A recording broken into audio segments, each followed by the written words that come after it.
കർമ്മ കർമ്മ കർമ്മ അല്ലേ? കർമ്മയ്ക്ക് എനിക്ക് വിശ്വാസമില്ല. കർമ്മയ്ക്ക് വേണ്ടി സമയവും എനിക്കെടുക്കാൻ സമയമില്ല.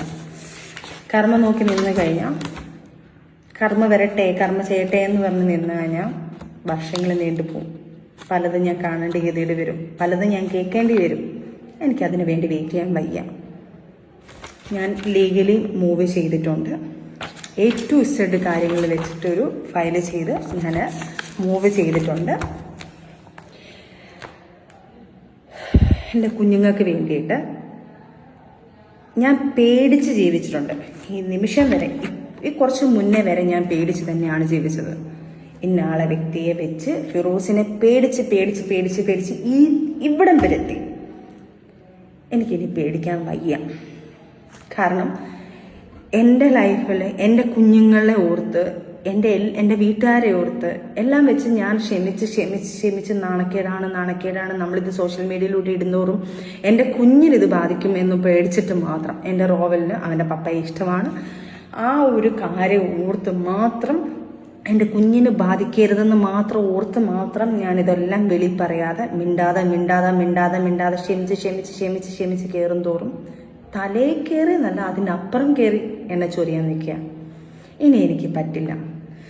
ഞാനതുകൊണ്ട് നിയമവശാൽ നിയമം പോലെ ഞാൻ ലീഗലി പോയേക്കുവാണ്. കാര്യങ്ങളെല്ലാം ലീഗലി പോയെങ്കിലും ഈ മീഡിയയിൽ നിൽക്കുന്ന ഒരാളായതുകൊണ്ട്, ഒരു സോഷ്യൽ മീഡിയയിലും അല്ലെങ്കിൽ നമ്മളൊരു ആക്ടർ ആയതുകൊണ്ടും എനിക്ക് നിങ്ങളുടെ മുന്നിൽ വന്ന് ഇപ്പം വിവാദം നടക്കുന്ന കാര്യങ്ങളായതുകൊണ്ട് എനിക്ക് നിങ്ങളുടെ മുന്നിലും ഇത് പറയണം. കാരണം നിങ്ങളാണ് എന്നെ വളർത്തി ഇത്രയും ആക്കിയത്. അപ്പം ഒരു തെറ്റ് കാണുമ്പോൾ നമ്മൾ തീർച്ചയായിട്ടും ഞാൻ സഹിതം തെറ്റാണല്ലോ എന്ന് പറയും. അപ്പം മറുവശം കൂടെ കേട്ടിട്ട് കുറേ ചാനൽസ് എടുത്ത് ഇത് ആഘോഷിച്ചിട്ടുണ്ട്. ആൾക്കാർ കൂടെ അടുത്ത ആഘോഷിക്കാൻ വേണ്ടിയിട്ടുള്ള കുറച്ച് കാര്യങ്ങളോട് ഞാൻ ഇട്ട് തരിക. വേറൊന്നുമല്ല, എനിക്ക് എൻ്റെ ജീവിതത്തിൽ ഉണ്ടായ അനുഭവങ്ങൾ എനിക്ക് ഇനിയെങ്കിലും പറയാതിരിക്കാൻ എനിക്ക് പറ്റത്തില്ല. ഇത് ഞങ്ങളുടെ മാരേജ് സർട്ടിഫിക്കറ്റാണ്, എൻ്റെ ഫിറോസിൻ്റെയും. 2024 ഒക്ടോബർ 23 ഞങ്ങളെ മാരേജ് നടന്നത്. ഈ മാരേജ് നടക്കുന്നതിന് മുന്നേ ഞാൻ ബിഗ് ബോസിൽ പറഞ്ഞിട്ടുണ്ട്, ഞങ്ങളുടേത് ഒരു അറേഞ്ച് മാരേജ് അല്ല, ചെറിയൊരു ലവ് മാരേജാണ്.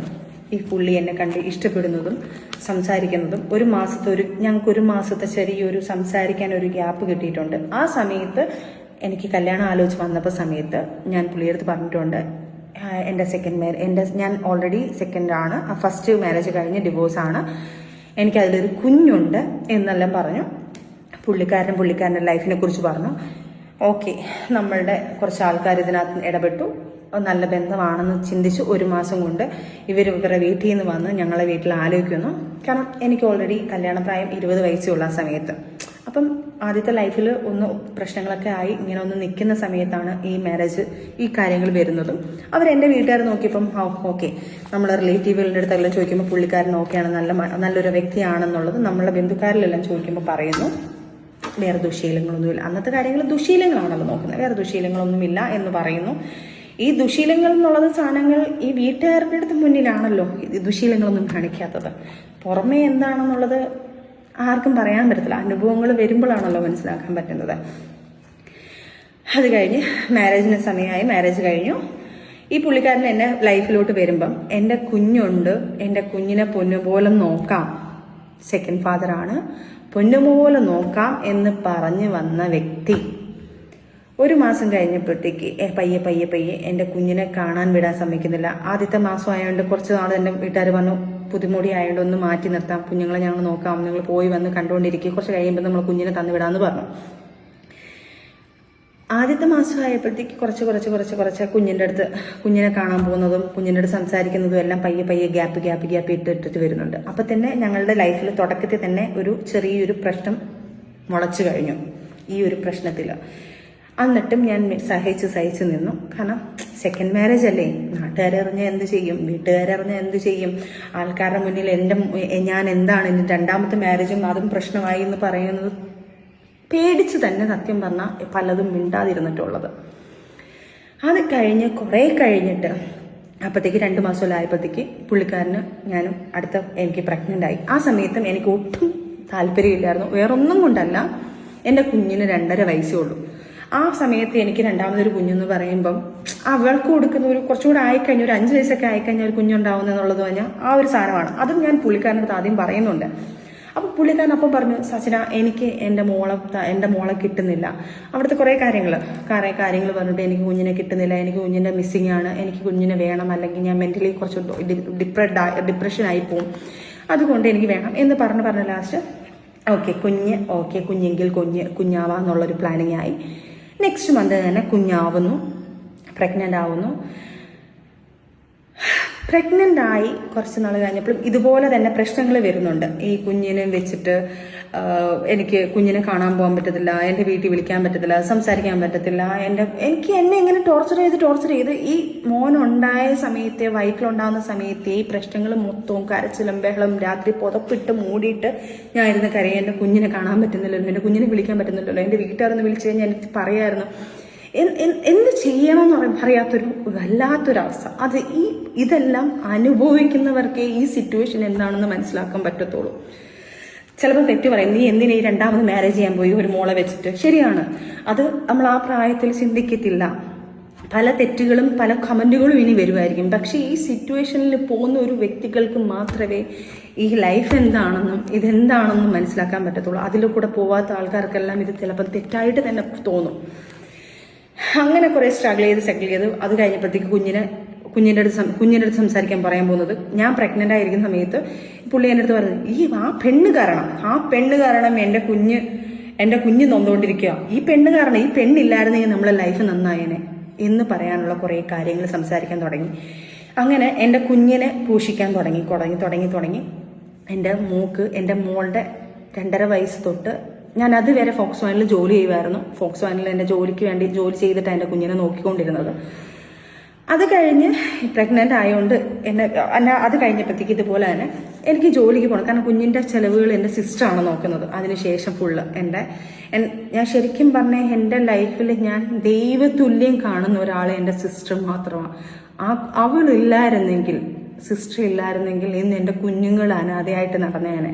ഞാൻ അവളെ എന്തിട്ട് പൂജിച്ചാലും എന്തിട്ട് കൊടുത്താലും എന്തൊക്കെ ചെയ്താലും നന്ദി എനിക്ക് പറഞ്ഞു തരാൻ അപ്പുറമാണ്. കാരണം ഒരു അമ്മ ഇരുന്ന് ചെയ്യേണ്ട കാര്യങ്ങളാണ് എൻ്റെ സിസ്റ്റർ എൻ്റെ കുഞ്ഞിന് വേണ്ടി ചെയ്തത്. എൻ്റെ കുഞ്ഞിൻ്റെ പഠിത്തം, എൻ്റെ കുഞ്ഞിൻ്റെ ഫീഡിങ്, ആ സമയത്ത് കൊടുക്കാനുള്ള ഫുഡിൻ്റെ കാര്യങ്ങൾ, എൻ്റെ കുഞ്ഞിനുള്ള ഡ്രസ്സ്, എൻ്റെ കുഞ്ഞിനുള്ള സ്നഗ്ഗി, എല്ലാ കാര്യങ്ങളും എൻ്റെ സിസ്റ്ററാണ് നോക്കിക്കൊണ്ടിരുന്നത്. ഹസ്ബൻഡിനെയും ഞാൻ നമിക്കുന്നത്. കാരണം അവരും ആ പുള്ളിക്കാരൻ നോ പറഞ്ഞ എൻ്റെ ഇത്താക്കൊന്നും ചെയ്യാൻ പറ്റത്തില്ല. എന്നിട്ട് പോലും ഇത്താടെ ഹസ്ബൻഡ് പോലും ഇതിനകത്ത് ഭയങ്കര സപ്പോർട്ടീവായിട്ട് എൻ്റെ കുഞ്ഞിന് വേണ്ടിയിട്ടുള്ള കാര്യങ്ങളെല്ലാം ചെയ്തിട്ടുള്ളത്. അപ്പം എന്നിട്ട് പോലും ഞാൻ ഇതിൻ്റെ ഇടയ്ക്കായാലും ഞാൻ സ്വാഭാവികമായിട്ട് നമ്മളൊരു അമ്മ എന്നുള്ളൊരു സാധനം നമ്മളെ ഉള്ളിലുണ്ടല്ലോ. എത്രയും പോരിഞ്ഞ് കഴിഞ്ഞാലും നമുക്ക് ഉള്ളിലൊരു സാധനമുണ്ട്. അങ്ങനെ കുഞ്ഞിൻ്റെ റോവലിനെ പ്രസവിച്ച് കഴിഞ്ഞ സമയത്തും എൻ്റെ ഭാഗ്യത്തിന് ഒരു 3 മാസം ഇതിൻ്റെ ഇടയ്ക്കൊക്കെ നമ്മൾ പ്രശ്നങ്ങൾ നടക്കുന്നുണ്ട്. ഈ കുഞ്ഞിനെ സംബന്ധിച്ചാണ് പ്രശ്നങ്ങളെല്ലാം നടക്കുന്നത്. കാരണം സ്വാഭാവികമായിട്ട് പറയുമല്ലോ, കാരണം തുടക്കത്തിലെ മോള് പപ്പ എന്നൊക്കെ വിളിപ്പിച്ച ആള് എൻ്റെ കുഞ്ഞിനെ കൊണ്ടുവരാൻ പറ്റത്തില്ല, എൻ്റെ കുഞ്ഞിൻ്റെ കൂടെ 2 ദിവസം നിൽക്കാൻ പറ്റത്തില്ല, എൻ്റെ കുഞ്ഞിൻ്റെ കൂടെ പോയി നിൽക്കാൻ പറ്റത്തില്ല. അങ്ങനെയുള്ള കുറേ പ്രശ്നങ്ങൾ തുടക്കം തൊട്ടേ നമ്മളതിലുണ്ട്. പ്രസവം കഴിഞ്ഞ് 3-ാം മാസത്തിൽ എൻ്റെ വീട്ടിൽ കൊണ്ട് നിർത്തി. ആ മാസം ഞാൻ ഭയങ്കര ഹാപ്പിയാണ്. എൻ്റെ 2 കുഞ്ഞുങ്ങളോടെ എനിക്ക് നിൽക്കാൻ പറ്റുന്നുണ്ടല്ലോ. സത്യമായിട്ടും ഞാൻ ഭയങ്കര ഹാപ്പിയായിരുന്നു ആ സമയത്തും പുള്ളിക്കാരൻ പറഞ്ഞു പുള്ളിക്കാരൻ്റെ വീട്ടിൽ വന്ന് നിൽക്കണം, പുള്ളിക്കാരൻ കുഞ്ഞിനെ അവിടെ കൊണ്ടുവന്നാൽ മതി. അപ്പം ഞാൻ പറഞ്ഞു, എനിക്ക് കിട്ടിയ ഗ്യാപ്പ് ഞാൻ പറഞ്ഞു 3 മാസം ചടങ്ങ് നമ്മളെ വീട്ടിലല്ലേ നിൽക്കേണ്ടത്, വീട്ടിൽ നിർത്തുകയാണെങ്കിൽ എനിക്ക് എൻ്റെ കുഞ്ഞിനോട് നിൽക്കാമെന്നുള്ള സന്തോഷത്തിലാണ് ഞാൻ നിൽക്കുന്നത്. അപ്പോൾ പുള്ളിക്കാരനായിട്ട് ടോർച്ചർ ചെയ്യാൻ തുടങ്ങിയെന്നെ. അവിടെയും വഴക്കാം, ഭയങ്കര ഇഷ്യൂസ് നടക്കുക ഞങ്ങൾ തമ്മിൽ.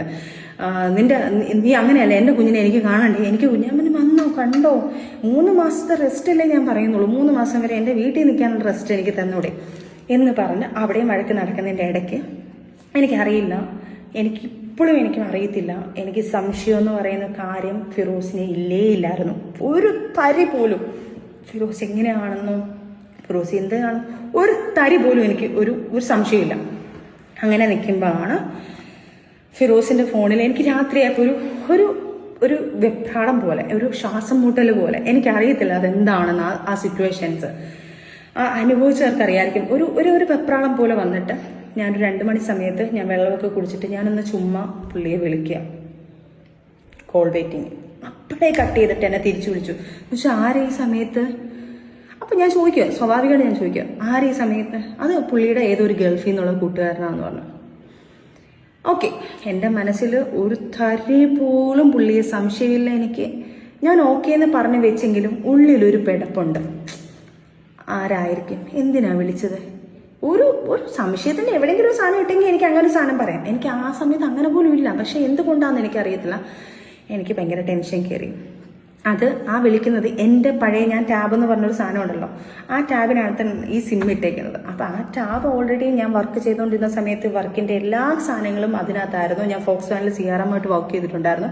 ആ സമയത്തുള്ള എല്ലാ ഫയലും ഞാൻ എനിക്ക് ഫോണിൻ്റെ കാട്ടിലും ടാബിനെ കുറിച്ചാണ് ഏറ്റവും കൂടുതൽ അറിയാം. ആ ടാബാണ് എൻ്റെ ലൈഫിൽ എൻ്റെ വർക്കിൻ്റെ കാര്യങ്ങളെല്ലാം ചെയ്യുന്നത്. ആ ടാബിലാണ് ഫിറോസ് ഈ കോൾ ചെയ്യുന്നത്. ഓക്കെ, രാവിലെ ആയപ്പം എനിക്ക് എന്തോ ഒരു പ്രശ്നം തോന്നി. ഞാൻ ചോദിച്ചു, ആരെയാണ് വിളിച്ചത്? അത് ഞാൻ തലേന്ന് പറഞ്ഞത് ദുബായിൽ നിന്നാണ്, അടുത്ത ദിവസം പറയുന്നത് ഖത്തറിൽ നിന്നാണ്, അല്ല ലണ്ടനിൽ നിന്നാണോ, അങ്ങനെ എന്തോ ഒരു സംഭവം. അത് മിസ്മാച്ച് ആയിട്ട് പറഞ്ഞു. അവിടെ എനിക്ക് സംശയം തോന്നി.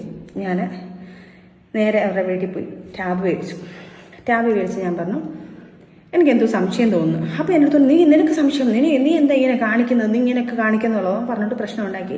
ഞാൻ ഈ ടാബും കൊണ്ട് റൂമിലോട്ട് കയറിയിട്ട് ഈ ഫുള്ള് റെക്കോർഡിങ് ഓൾറെഡി ഉള്ളതാണ് ഈ ഫോണിൽ. ഇതിനകത്ത് ഫുള്ള് റിക്കവർ ചെയ്ത് ഞാൻ എടുത്തു. ഈ ടാബിൻ്റെ കാര്യങ്ങളെല്ലാം എനിക്കറിയാമെന്നില്ലേ, റിക്കവർ ചെയ്തെടുത്ത് ഞാൻ ആ സമയത്തും ടൈമിൽ ഞാൻ പ്രാർത്ഥിക്കുന്നത്, റബ്ബേ ഒരിക്കലും ഇതെൻ്റെ തെറ്റിദ്ധാരണയായിരിക്കണേ, ഞാൻ കാണിക്കുന്ന പുള്ളി ഭയങ്കര പ്രശ്നം, വെളിയിൽ കിടന്ന് ബഹളം ഉണ്ടാക്കുന്നു, വാണ്ടാന്നെല്ലാം പറഞ്ഞ് ബഹളം ഉണ്ടാക്കുന്നുണ്ട്. അപ്പോഴും ഞാൻ പ്രാർത്ഥിക്കുന്നത് എൻ്റെ സംശയം മാത്രമായിരിക്കണേ റബ്ബേ, ഇതൊരിക്കലും തെറ്റ് കാണല്ലേ, ഒരു തെറ്റും കാണല്ലേ, പുള്ളി എന്നെ ഒരിക്കലും ചതിക്കല്ലേ എന്ന് പറഞ്ഞുകൊണ്ടാണ് ഞാൻ എൻ്റെ സംശയം തീർക്കാൻ വേണ്ടി മാത്രം, പുള്ളിയെ ഞാൻ തെറ്റുകാരനല്ലെന്നാക്കാൻ വേണ്ടിയിട്ട്, എൻ്റെ മനസ്സിനെ തൃപ്തിപ്പെടുത്താൻ വേണ്ടിയിട്ട് ചെയ്ത കാര്യം. ഒരു പെണ്ണും കേൾക്കാൻ പറ്റാത്ത, ഒരു പെണ്ണും സത്യം പറഞ്ഞാൽ ആ വാക്കിൽ എന്ത് ചെയ്യണമെന്ന് എനിക്കറിയത്തില്ല. ഫസ്റ്റ് ലൈഫ് ഇങ്ങനെ, അതിലൊരു കുഞ്ഞ്, രണ്ടാമത്തെ ലൈഫ് ഇങ്ങനെ, അതിനകത്ത് ഒരു കൈക്കുഞ്ഞ്, 3 മാസമുള്ളൊരു കുഞ്ഞ്. കേൾക്കുന്ന വാക്കുകൾ ഒരു പെണ്ണുമായിട്ടുള്ള സെക്ഷൽ സംസാരങ്ങൾ മാത്രം, വൃത്തികെട്ട ടോപ്പിക്. ഇന്നലെ ഞാൻ വന്നതുപോലെ, അപ്പം ഇന്നലെ അവിടെ ചെന്നും കഴിഞ്ഞിട്ടുണ്ട്. അപ്പം എനിക്ക് പറയാൻ ഭയങ്കര മടിയാണ്. അത്രയ്ക്ക് അഭ്യസമായിട്ടുള്ള വൃത്തികെട്ട വേർഡ്സാണ് അതിനകത്ത് പറയുന്നത്. ഒരു ഭാര്യ കേൾക്കുക, ഇത്രയും വൃത്തികേടായിട്ടുള്ള വാക്കുകൾ കേൾക്കുക. ഇത് ഞാൻ കണ്ട് തകർന്ന് എനിക്ക് എന്ത് ചെയ്യണമെന്ന് എനിക്ക് അറിയണം. കുറച്ച് സെക്കൻഡ് ഞാൻ ബ്ലാങ്കായി. വീട്ടിൽ നിന്ന് എല്ലാവരും കൂടെ വലിച്ചു തുറന്നു, കഥ തുറന്നു കൊടുത്തു. ഞാൻ സ്റ്റക്കായിട്ട് നിൽക്കുക. അവരുടെ വീട്ടുകാരെല്ലാവരും ഓടിയെത്തി. അവരുടെ വീട്ടിലാണ് സംഭവം. വീട്ടിലെത്തി കുഞ്ഞിനെ അവരുടെ വീട്ടുകാരുടെ കുഞ്ഞുമ്മയുടെ കയ്യിലൊക്കെയാണ്, അവരുടെ ബന്ധുക്കാരുടെ കയ്യിലാണ് കുഞ്ഞിരിക്കുന്നത്. ഞാനങ്ങ് പൊട്ടിക്കരഞ്ഞിട്ട് ഞാൻ പറഞ്ഞു, ഇങ്ങനെയൊക്കെയാണ് സംഭവിച്ചിരിക്കുന്നത്, എനിക്ക് എന്ത് ചെയ്യണമെന്ന് എനിക്കറിയത്തില്ല, രണ്ടാമത്തെ ലൈഫും ഇങ്ങനെ ആയി പോയോ എനിക്കറിയില്ല, ഞാൻ എൻ്റെ കുഞ്ഞ് എല്ലാം ഞാൻ ഭ്രാന്തിയാവുക. അപ്പം അവിടെ കുറച്ച് ഇൻസിഡൻസ് നടന്നു. അത് ഞാൻ വേറെ ആരെയും ഫാമിലിയൊന്നും ഞാൻ ഇടുന്നില്ല. അവരൊന്നും അറിയുന്നില്ലല്ലോ ഈ കാര്യങ്ങൾ. അവരും പോട്ടെ, സ്വാഭാവികം, മക്കളാവുമ്പോൾ സപ്പോർട്ട് ചെയ്യുമായിരിക്കാം, അതിനെന്തോ ആട്ടെ. അതൊന്നും ഒരിക്കലും അവരൊന്നും ഞാൻ അതിനകത്ത് വലിച്ചു വയ്ക്കുന്നില്ല. കാരണം അവരൊക്കെ ഇപ്പോഴും എന്നെ സ്നേഹിക്കുന്ന ആൾക്കാർ തന്നെ.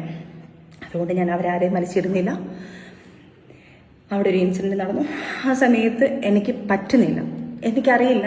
അവിടെ ഇരുന്നൊരു ബ്ലേഡ് എടുത്ത് ഞാൻ കൈ ഭയങ്കരമായിട്ട് മുറിച്ചു. എനിക്ക് ജീവിക്കണ്ട, കാരണം എനിക്ക് വേറെ ഒന്നും ഞാൻ ചിന്തിക്കുന്നില്ല. ഞാൻ ഭയങ്കര ബ്ലാങ്ക് ആയിപ്പോയി. അങ്ങനെയാണ് എനിക്കൊന്ന് ബിഗ് ബോസിൽ വരുന്ന സമയത്ത് എല്ലാവർക്കും അറിയാം, എൻ്റെ കയ്യിലൊരു വലിയ പാടുണ്ടായിരുന്നു, 22 സ്റ്റിച്ചുള്ള പാടാണ്. ആ സമയത്ത് ആ ബ്ലേഡ് എടുത്ത് കീറിയത് മാത്രം എനിക്ക് ഓർമ്മയുണ്ട്. പിന്നെ ഞാൻ എൻ്റെ കുഞ്ഞുമ്മയുടെ എൻ്റെ കുഞ്ഞുമ്മ വർക്ക് ചെയ്യുന്ന ഹോസ്പിറ്റലിലേക്ക് വന്ന് സ്റ്റിച്ചിട്ട് 22 സ്റ്റിച്ച് ഉണ്ടായിരുന്നു. അത് കഴിഞ്ഞ് ആള് ഭയങ്കര കരച്ചിൽ, കാല് പിടിച്ച് മാപ്പ് പറച്ചിൽ, കാര്യങ്ങളെല്ലാം വന്ന് ഇനി അങ്ങനെ ഉണ്ടാവത്തില്ല വാവേ എന്നൊക്കെ വിളിക്കുന്നത് കേട്ടോ. വാവേ അങ്ങനെ ഒന്നും ഉണ്ടാവത്തില്ല, വാവേ എൻ്റെ കയ്യിൽ നിന്ന് തെറ്റ് പറ്റിപ്പോയി, വാവേ മറ്റേതാ മറിച്ചതാ, നീ ഇല്ലാതെ എനിക്ക് പറ്റത്തില്ല എന്ന് പറഞ്ഞു കാല് പിടിച്ച് കരഞ്ഞ് ഞാനത് സോൾവ് ചെയ്തു. ഓക്കെ, സമാധാനം.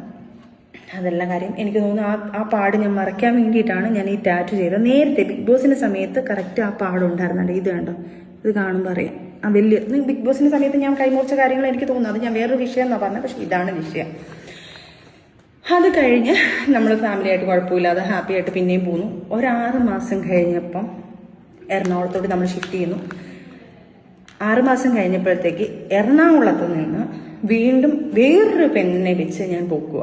ആ സമയത്ത് ആ പെണ്ണിനെ വിളിച്ച് ഞാൻ മെസ്സേജ് അയക്കുന്നു, ദയവ് ചെയ്ത് നിങ്ങൾ എന്നെ ചതിക്കരുത്, എന്റെ ജീവിതം ഇങ്ങനെ ആയിരിക്കും എന്നൊക്കെ പറഞ്ഞ് ഞാൻ ആ പെണ്ണിന്റെ കാല് പിടിച്ചു. ആ പെണ്ണ് കുറേ ഇയാളെ പ്രായി, ഇയാളെ മക്കളെ പ്രായി, അവള് പറയുന്നത് നിന്റെ കുടുംബം മൊത്തം നശിച്ചു പോകുന്നു പറഞ്ഞ് ഇയാളെ കുറേ പ്രായിയായിരുന്നു ആ പെൺകൊച്ച്.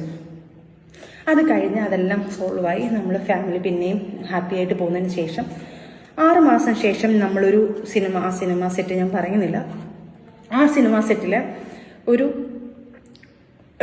ഇപ്പം ഫേമസ് ആയി നിൽക്കുന്ന ബിഗ് ബോസ് കണ്ടസ്റ്റന്റ് ഒരു കോസ്റ്റ്യൂമർ ഡിസൈനറാണ്. ഞാൻ ആരാന്നൊന്നും പറയുന്നില്ല, അവരെ ഞാൻ എടുത്ത് വെളിയിലിടുന്നില്ല. ആ ഒരു സിനിമ സെറ്റിൽ വെച്ച് പരിചയപ്പെടുന്നു, നമ്മളും കണ്ടിട്ടുണ്ട്. അവിടെ നിന്നുള്ള മേക്കപ്പ് ആർട്ടിസ്റ്റുകൾ നമ്മൾക്കറിയാം. അവരെല്ലാം കൂടെ വിളിച്ചിട്ട് ഒരു ദിവസം എടുത്തോളൂ, സജന ഫിറോസിനെ ഒന്ന് ശ്രദ്ധിച്ചോണേ, ഇങ്ങനെയുള്ള കുറച്ച് കാര്യങ്ങൾ ഞങ്ങൾ കേൾക്കുന്നുണ്ടെന്ന്. ഞാൻ സ്റ്റക്കായി, ഞാൻ മിണ്ടയില്ല. ഞാൻ രണ്ടാമതും സ്റ്റക്കായി എനിക്ക് എന്താണെന്നുള്ളത് എനിക്കൊരു പിടുത്തമില്ലാതിരിക്കുക. അങ്ങനെ അതിനെക്കുറിച്ചുള്ള സെർച്ചിങ് എടുത്തു. അവരെൻ്റെ അടുത്ത് പറഞ്ഞു, ഈ സമയത്ത് ഒരു കോള് വന്നിട്ടുണ്ടെന്ന് പറയുന്നു. ആ സമയത്തുള്ള കാര്യങ്ങൾ എടുക്കുന്നു. നമ്മൾ കൊല്ലത്തോട്ട് വരുന്നു. കൊല്ലത്ത് വരുന്നപ്പോഴത്തേക്ക് പുള്ളിക്കാരൻ്റെ കൂട്ടുകാരനെ കാണാൻ വേണ്ടി പോകുന്നു എന്ന് പറഞ്ഞുകൊണ്ട് ഇറങ്ങി പോകുന്നു. പോയി കഴിഞ്ഞപ്പോഴും ഞാൻ ഓക്കെ കൂട്ടുകാരനെ കാണാൻ പോയില്ല. അപ്പോൾ എന്നെ വിളിച്ചിട്ട് എൻ്റെ ഫോൺ സ്വിച്ച് ഓഫ് ആയിരിക്കും, ഞങ്ങൾ പോകുന്നിടത്ത് റേഞ്ച് ഇല്ല എന്നൊക്കെ പറയുന്നു.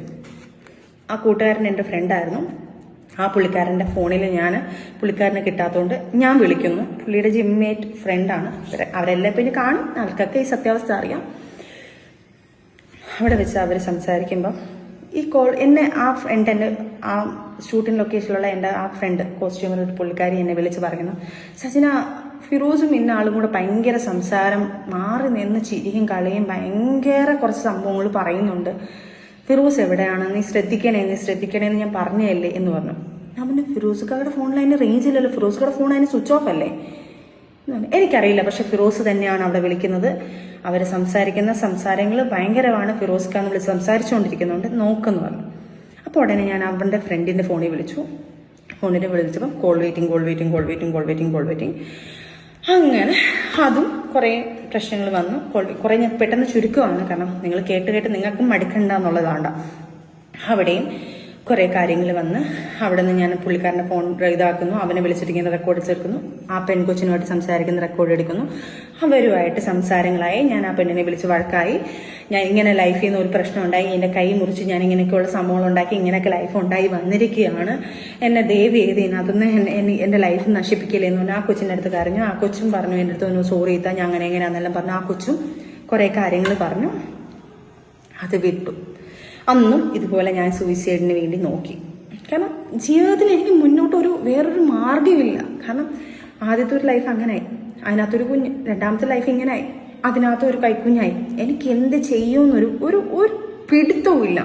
എൻ്റെ മുന്നിലോട്ട് എന്താണെന്നുള്ളത് എനിക്കൊരു ഇല്ല. എൻ്റെ വീട്ടുകാരെന്ത് പറയും, നാട്ടുകാരെന്ത് പറയും, ആൾക്കാർ ഇനി രണ്ടാമതും ഇങ്ങനെ വരുമ്പം നമ്മളെക്കുറിച്ച് നമ്മൾ അന്നത്തൊരു നാട്ടുമ്പുറത്തുകാരി പോലെ ആണല്ലോ. അപ്പം തീർച്ചയായിട്ടും നാട്ടുകാർ പറയുന്നത് ഇനി അടുത്ത ലൈഫിലും എന്തെങ്കിലും ആയി എൻ്റെ വീട്ടിൽ വന്ന് നിൽക്കുമ്പം ആൾക്കാർ പറയാൻ പോകുന്നത് എന്നെ ആയിരിക്കും, ഞാൻ എൻ്റെ കാരണം കാണാണ് രണ്ടാമതും ലൈഫ് ഇങ്ങനെ ആൾക്കാർ പറയും സ്വാഭാവികമായിട്ടും. അതുകൊണ്ട് സഹിച്ച് പിന്നെയും കുറേ ശ്രമിച്ചു. പിന്നെയും കാലുപിടുത്തവും കരച്ചിലും, പിന്നെയും പൊക്കുന്നു, പിന്നെയും കരയുന്നു, പിന്നെയും പുറകുന്നു.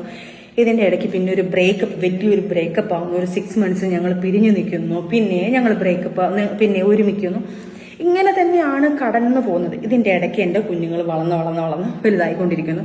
പിന്നെ ആയപ്പം എൻ്റെ കുഞ്ഞിനെ ഞാൻ സ്ട്രോങ് ആയിട്ട് ഞാൻ വർക്കിന് ഇറങ്ങാൻ പോകുന്നു.